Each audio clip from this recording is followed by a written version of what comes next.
নমস্কার, সবাইকে স্বাগত জানাই এডুকেয়ার ত্রিপুরা ইউটিউব চ্যানেলের পক্ষ থেকে। আজকে আমি ত্রিপুরা টেট 2 এক্সামের জন্য ইকোনমিক জিওগ্রাফি অর্থাৎ অর্থনৈতিক ভূগোল এই টপিকটি থেকে সম্পদের যে প্রকারভেদ রয়েছে ন্যাচারাল অ্যান্ড হিউম্যান অর্থাৎ প্রাকৃতিক এবং মানবিক এই টপিকটি নিয়ে আলোচনা করব। সাথে এই ভিডিওটা এসটিজিটি এক্সামের জন্য জিওগ্রাফির যে সেকেন্ড ইউনিট রয়েছে সিলেবাসের মধ্যে ওই ইউনিটের জন্য এই ভিডিওটা হেল্পফুল হবে। তাহলে চলুন আজকের ভিডিওটা শুরু করি। প্রথমে আমরা জেনে নেব অর্থনৈতিক ভূগোল কী। ভূগোলের যে শাখায় সম্পদের উৎপাদন, বিতরণ, উপভোগ ও বিনিময়ের সঙ্গে জড়িত মানুষের কার্যকলাপ স্থানকাল সাপেক্ষে অধ্যয়ন করা হয় তাহাকে অর্থনৈতিক ভূগোল বলে। অর্থনৈতিক ভূগোলের বিষয়বস্তু: পৃথিবীতে প্রাকৃতিক ও মানবসৃষ্ট পরিবেশের উপাদানসমূহের বিভিন্নতার জন্য মানুষের অর্থনৈতিক কার্যকলাপ সকল স্থানে সমান হয় না।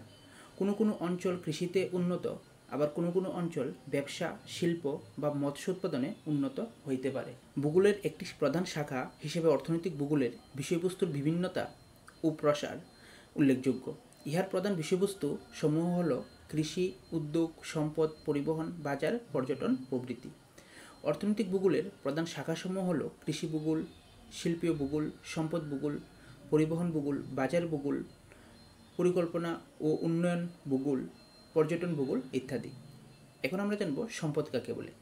আমাদের পরিবেশে প্রাপ্য প্রত্যেক বস্তু যা আমাদের প্রয়োজন মেটাতে ব্যবহৃত হয়, যা প্রযুক্তিগতভাবে সহজলভ্য, অর্থনৈতিকভাবে কার্যকর এবং সাংস্কৃতিক দিক থেকে গ্রহণযোগ্য তাকেই সম্পদ বলা যেতে পারে। সাধারণত আমরা সম্পদ বলতে টাকা পয়সা বা ধন সম্পত্তিকে বুঝি। যেমন আমরা বলে থাকি জনি সাহেব অনেক টাকার পয়সার মালিক, তার অনেক সম্পদ। কিন্তু অর্থনীতিতে সম্পদ বলতে অর্থনৈতিক দ্রব্যকে বোঝায়। যেসব দ্রব্য মানুষের অভাব পূরণ করতে পারে, যাদের বিনিময় মূল্য আছে এবং যোগানের সীমাবদ্ধতা আছে, তাকে বলা হয় সম্পদ। অর্থনীতিবিদদের দৃষ্টিতে সম্পদ হচ্ছে ওই সমস্ত জিনিস বা উপাদান যাদের বিনিময় মূল্য আছে, যেমন ঘরবাড়ি, টিভি, ফ্রিজ, জমি জমা ইত্যাদি বস্তুগত সম্পদ। অন্যদিকে ডাক্তারের সেবা, শিক্ষকের শিক্ষাদান ইত্যাদি অবস্তুগত সম্পদ। উপরের জিনিসগুলো পেতে আমাদের অর্থ ব্যয় করতে হয়, যা বিনিময় মূল্য হিসেবে পরিচিত। অর্থনীতিতে কোনো উপাদানকে সম্পূর্ণ বলে গণ্য হতে হলে এর 4টি বৈশিষ্ট্য অবশ্যই থাকতে হবে। আর এই বৈশিষ্ট্যগুলো হচ্ছে উপযোগিতা, অপ্রাচুর্যতা, হস্তান্তরযোগ্যতা, বাহ্যিকতা ইত্যাদি। নেক্সট, সম্পদের শ্রেণীবিভাগ। যে সমস্ত দ্রব্য মানুষের চাহিদা মেটাতে সক্ষম, অর্থাৎ মানুষের কোনো না কোনো চাহিদা মেটায়, তাদের সম্পদ হিসেবে গণ্য করা হয়। এই সম্পদকে বিভিন্ন দৃষ্টিকোণ থেকে বিভিন্ন ভাগে ভাগ করা যায়। সম্পদ কত ধরনের হতে পারে তা জানতে হলে কিসের ভিত্তিতে সম্পদের শ্রেণীবিভাগ করা হচ্ছে তা জানা দরকার। সাধারণত উৎস বা উৎপত্তির দিক থেকে সম্পদকে 3 ভাগে ভাগ করা যায়। আর এগুলো হচ্ছে প্রাকৃতিক সম্পদ, মানবিক সম্পদ, আর একটা হচ্ছে মনুষ্যসৃষ্ট সম্পদ। প্রাকৃতিক সম্পদ হচ্ছে প্রকৃতির কাছ থেকে স্বাভাবিকভাবে যেসব দ্রব্য পাওয়া যায় তাকে প্রাকৃতিক সম্পদ বলে, যেমন অরণ্য, মৃত্তিকা, খনিজ পদার্থ ইত্যাদি।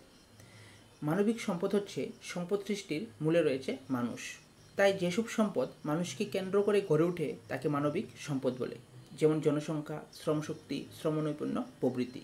তবে এগুলোর হস্তান্তরযোগ্যতা ও বাহ্যিক সত্তা নেই বলে অর্থনীতিতে এদের সম্পদ বলা হয় না। তারপর রয়েছে মনুষ্যসৃষ্ট সম্পদ। মনুষ্যসৃষ্ট সম্পদ হচ্ছে সেই সম্পদ যা প্রাকৃতিক সম্পদ ও মানবিক সম্পদকে কাজে লাগিয়ে মানুষ সৃষ্টি করে, যেমন ঘরবাড়ি, যন্ত্রপাতি, রাস্তাঘাট, শিক্ষা প্রতিষ্ঠান, হাসপাতাল ইত্যাদি। আমাদের টেট 2 সিলেবাসের মধ্যে সম্পদের শুধুমাত্র 2টি পার্ট দেওয়া হয়েছে, একটা হচ্ছে প্রাকৃতিক সম্পদ আর একটা হচ্ছে মানবিক সম্পদ। প্রাকৃতিক সম্পদ থেকে আমাদের পড়তে হবে অরণ্য, মৃত্তিকা, খনিজ পদার্থ, আর মানবিক সম্পদ থেকে পড়তে হবে জনসংখ্যা, শ্রমশক্তি, শ্রমনৈপুণ্য এগুলো। মনুষ্যসৃষ্ট সম্পদের কথা আমাদের সিলেবাসের মধ্যে নেই, তাই আমরা এটা নিয়ে আলোচনা করব না। শুধুমাত্র আমাদের পড়তে হবে প্রাকৃতিক সম্পদ এবং মানবিক সম্পদ নিয়ে। প্রাকৃতিক সম্পদ থেকে অরণ্য, মৃত্তিকা, খনিজ পদার্থ এইগুলো কোথা থেকে পাবেন এবং কোন বইয়ের মধ্যে আছে সেগুলো আমি ভিডিওর লাস্টে বলে দেব। সাথে মানবিক সম্পদ থেকে জনসংখ্যা, শ্রমশক্তি, শ্রমনৈপুণ্য এগুলো কোথা থেকে পাবেন সেটিও বলে দেব ভিডিওর লাস্টে। তাহলে ভিডিওটা সবটা দেখতে থাকুন। নেক্সট, মালিকানার দিক থেকে সম্পদকে আবার 4 ভাগে ভাগ করা যায়। সেগুলো হচ্ছে ব্যক্তিগত সম্পদ, সমষ্টিগত সম্পদ, জাতীয় সম্পদ। সাথে রয়েছে আন্তর্জাতিক সম্পদ বা সর্বজনীন সম্পদ। ব্যক্তিগত সম্পদ হচ্ছে যেসব সম্পদ কোনো একজন ব্যক্তি নিজস্ব তাদের ব্যক্তিগত সম্পদ বলে, যেমন নিজের জমি, বাড়ি, বুদ্ধি, শিক্ষা। সমষ্টিগত সম্পদ হচ্ছে যেসব সম্পদের মালিকানা সমাজ বা রাষ্ট্রের হাতে থাকে সেসব সম্পদকে সমষ্টিগত সম্পদ বলে, অর্থাৎ জনগণের ব্যবহৃত সম্পদ ও সরকারি সম্পদ একত্রে মিলে সমষ্টিগত সম্পদ সৃষ্টি হয়, যেমন রাস্তাঘাট, হাসপাতাল, পার্ক, চিড়িয়াখানা, বিদ্যালয়, মহাবিদ্যালয় ইত্যাদি। নেক্সট রয়েছে জাতীয় সম্পদ, আন্তর্জাতিক সম্পদ বা সর্বজনীন সম্পদ। আপনারা এগুলো ভিডিওটা পজ করে দেখে নিতে পারেন। তারপর রয়েছে উপাদান অনুসারে সম্পদকে আবার 3 ভাগে ভাগ করা যায়: প্রাকৃতিক, মানবিক, সাংস্কৃতিক সম্পদ।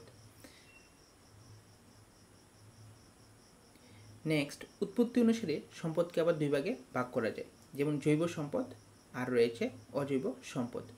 জৈব সম্পদ হচ্ছে জীব, জন্তু ও উদ্ভিদ থেকে প্রাপ্ত সম্পদকে বলে জৈব সম্পদ, যেমন কয়লা, চুনাপাথর, খনিজ সম্পদের উৎপত্তি হয়েছে সুদূর অতীতে জীবজগৎ থেকে। এই কারণে এদের বর্তমানে মৃত জৈব পদার্থ বলা হয়, যেমন উদ্ভিদ প্রাণী হলো জৈব সম্পদ। আর অজৈব সম্পদ হচ্ছে যেসব সম্পদ প্রাণহীন জড়বস্তু থেকে সৃষ্টি হয় তাকে বলে অজৈব সম্পদ, যেমন ধাতব, খনিজ তেল, জল, প্রস্তরখণ্ড, মৃত্তিকা প্রভৃতি। নেক্সট রয়েছে স্থায়িত্ব অনুসারে সম্পদের প্রকারভেদ, যেমন গচ্ছিত বা অপুনর্ভব সম্পদ রয়েছে, অফুরন্ত, অবাধ বা প্রবাহমান বা অক্ষয়ষ্ণু সম্পদ রয়েছে, পুনর্ভব সম্পদ বা পূরণশীল সম্পদ রয়েছে। সম্পদের অসম বন্টন অনুসারেও সম্পদের শ্রেণীবিভাগ রয়েছে, সেগুলো হচ্ছে সর্বত্র লভ্য সম্পদ, সহজলভ্য সম্পদ, দুষ্প্রাপ্য সম্পদ, একমাত্র লভ্য সম্পদ। সম্পদের প্রাপ্যতা অনুসারে সম্পদের শ্রেণীবিভাগ রয়েছে, যেমন বিকশিত সম্পদ, সম্ভাব্য সম্পদ। ব্যবহার ও উন্নয়নের ভিত্তিতে প্রাকৃতিক সম্পদ আবার 2টি শ্রেণীতে বিভক্ত: প্রকৃত সম্পদ, নিরপেক্ষ সম্পদ। প্রকৃত সম্পদ হচ্ছে যে সকল সম্পদের পরিমাণ জানা যায় সেগুলো হচ্ছে প্রকৃত সম্পদ, যেমন কয়লা, পেট্রোলিয়াম বা খনিজ তেল, মহারাষ্ট্রের কালোমাটি প্রভৃতি হলো প্রকৃত সম্পদ। আর নিরপেক্ষ সম্পদ হচ্ছে যেসব সম্পদের পরিমাণ জানা যায় না এবং বর্তমানে এদের ব্যবহারও সম্ভব নয় সেগুলো হলো নিরপেক্ষ সম্পদ, যেমন লাদাখ মালভূমির সঞ্চিত ইউরেনিয়াম বা সুউচ্চ হিমালয় পর্বতমালার পাইন অরণ্য নিরপেক্ষ সম্পদ। সম্পদের বন্টন অনুসারে সম্পদ 2 প্রকার: সর্বত্র বিদ্যমান সম্পদ এবং স্থানীয়ভাবে প্রাপ্ত সম্পদ। সম্পদের এই প্রকারভেদগুলো আপনারা দেখে রাখবেন, কারণ এগুলো থেকেও প্রশ্ন আসতে পারে। ক্ষয়িষ্ণুতা অনুসারে সম্পদের আবার 2টি ভাগ রয়েছে, একটা হচ্ছে নবীকরণযোগ্য সম্পদ আর রয়েছে অনবীকরণযোগ্য সম্পদ। নবীকরণযোগ্য সম্পদ হচ্ছে সেইগুলো যা প্রকৃতিতে পুনরায় তৈরি হতে পারে বা একবার ব্যবহার করার পর আবার ব্যবহার করা যেতে পারে, যেমন সৌরশক্তি, বায়ুশক্তি, জলশক্তি ইত্যাদি। অন্যদিকে অনবীকরণযোগ্য সম্পদ হলো সেইগুলো যা একবার ব্যবহার করলে ফুরিয়ে যায় এবং প্রকৃতিতে পুনরায় তৈরি হতে দীর্ঘ সময় লাগে বা একেবারেই তৈরি হয় না, যেমন কয়লা, পেট্রোলিয়াম, প্রাকৃতিক গ্যাস ইত্যাদি। নবীকরণযোগ্য সম্পদগুলো হচ্ছে সৌরশক্তি, বায়ুশক্তি, জলশক্তি, ভূতাপীয় শক্তি, জৈব বস্তু।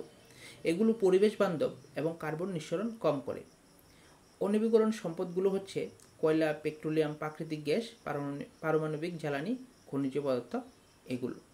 আবার উন্নয়নের ধারা অনুসারে সম্পদের প্রকারভেদ রয়েছে, যেমন সম্ভাব্য, বিকশিত সম্পদ এবং সংরক্ষিত আধার। এই পিকচারটা হচ্ছে ক্লাস 10-এর টেক্সট বুকের সূচিপত্র। এসসিআরটি ত্রিপুরার যে টেক্সট বই রয়েছে, নতুন টেক্সট বই, সেটার সূচিপত্র। এই বইটার নাম হচ্ছে সমকালীন ভারত 2। এই বইটা থেকে 1 নম্বর অধ্যায়, 2 নম্বর অধ্যায়, 5 নম্বর অধ্যায় এবং 6 নম্বর অধ্যায় আপনাদের পড়তে হবে। নেক্সট আরেকটা বইয়ের সূচিপত্র রয়েছে, সেটা হচ্ছে ক্লাস 9-এর সমকালীন ভারত 1, এই বইটার সূচিপত্র। এই বইটা থেকে শুধুমাত্র আপনারা অধ্যায় 6 জনসংখ্যা এই টপিকটা পড়বেন। তাছাড়া রয়েছে ক্লাস 8-এর টেক্সট বুক, ওই টেক্সট বুকের মধ্যেও এই পার্টগুলো রয়েছে।